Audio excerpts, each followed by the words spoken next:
pahamnya, sehingga kita tahu nanti ketika kita akan memasukkan, ini kan juga ada ukurannya nih. Nah kan nampak nih kalau dia seandainya 9 berarti masuknya nanti sampai 9. Kita geser yang birunya ini sesuai dengan ukuran yang kita dapatkan pada saat mengukurnya ya. Kemudian kita, inilah yang kemarin membuat dia berdarah, ini namanya tenakulum ya. Tenakulum ada 2, satu yang runcing, satu ada yang bulat. Kalau ini gunanya untuk memasang kapas, ada kapas kan? Ada, Bu. Coba, ya ada kapas, ada kasa. Ini gunanya untuk menjepit kapas atau kasa untuk membersihkan ke dalam pulva. Ini untuk menjepit ketika kita mau, kan setelah kita buka, kemudian kita jepit dulu bagian atasnya supaya kita bisa nampak lubang septik. Ya. Jepit bagian atas, jadi ketika kita mengukur itu mengukur kita bisa angkat ini ke atas sehingga nampak dia kan, masukkan untuk mengukur lubang septiknya. Jadi, Bu, kok berdarah, Bu, kata kalian kemarin kan? Inilah yang membuat dia berdarah karena ini runcing. Kenapa harus pakai ini? Kalau kita pakai yang tumpul, itu nanti akan banyak sekali dia terjepit sehingga lubangnya pun nanti akan menjadi tertutup dia. Ya. Septik itu tidak akan sakit dia kalau kita jepit karena dia tidak ada saraf di sana. Dia bentuknya otot. Otot kalau kita jahit, kalau kita jepit dia tidak akan perih. Yang perih itu jika di kulit. Nah, jahitlah ke luko, kalian bekok jahit yang di dalam itu tidak akan terasa. Yang baru akan perihnya jika kita menusuk kulit. Kemudian ini gunting. Nah, gunting ini untuk memotong benang.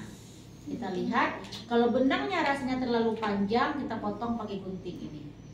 Tahu alatnya kan? Nah, kemudian ini jika nanti diperlukan klem. Ya. Nah, ini untuk mengklem, tenakulum juga untuk menjepit kasa ataupun nanti kapas. Ini yang implan IUD-nya. Yang kemarin kita lihat nih ya, nanti ini kita buka, ini baru nih kayaknya ya.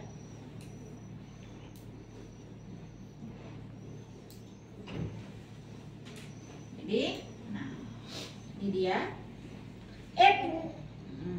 ini pendorongnya, ini harus masuknya dari sini kecil.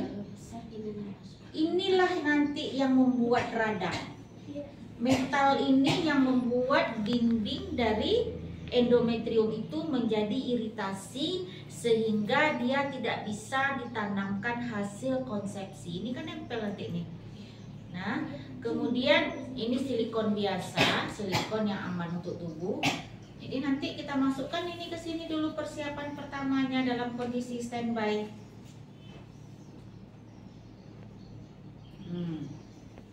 Ya, kita siapkan, ini kita masukkan. Nah, kan ada angka-angkanya nih. Nah, inilah ternyata dia ukurannya tadi 9 misalnya. Ini kita tarik sampai ke 9. Jadi ketika ini masuk, ini pas. Nanti kita tinggal mendorong pakai ini. Untuk persiapan alatnya, ya. Setelah itu kita siapkan juga kasa, siapkan betadin. Ini ketika sudah posisinya begini, kembali masukkan karena ini adalah steril. Ini kan tidak dibuka-buka ya, kondisinya masih steril. Standby kan dia dan tidak perlu dimasukkan ke dalam bak instrumen. Kecuali kan ada kotaknya nih. Ini kan di luar kan ada lapisannya begini. Nah, itu kalau kalian sudah buka baru dia bisa dimasukkan ke dalam ini. Tapi kalau kondisi ini mending lagi ini lagi kan, jadi tidak terlalu penuh bak instrumen kita. Nah, dekatkan. Kita juga ada bengkok, ya, ada korentam, ada sarung tangan dan ada pemalas.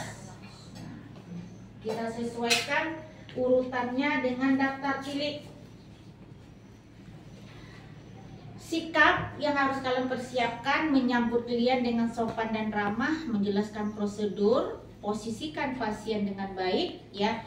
Kalau di rumah sakit atau di tempat pemasangan itu kita pakai tempat tidur ginekologi yang kakinya dinaikkan ke atas. Litotomi. Ya, dengan posisi Litotomi. litotomi. Bisa kita aja yang buat litotomi sendiri, Bu. Bisa saja. Cuman kadang-kadang ketika masuk spekulum Kaki, ya. bagian kaki. Sehingga mengganggu petugas untuk melakukan tindakan. Tapi kalau sudah posisi kakinya kita letakkan di tempatnya, itu nanti bagaimanapun dia akan nggak akan bisa dia, walaupun bergerak dia nggak akan terjepit. Nah, konseling awal yang perlu itu sapa klien itu kalian tinggal melaksanakan aja nanti. Jadi ada konseling khusus juga nanti. Nah, jadi kita langsung aja ke yang tindakan. Kok pencabutan nih Bu, apa kan nih?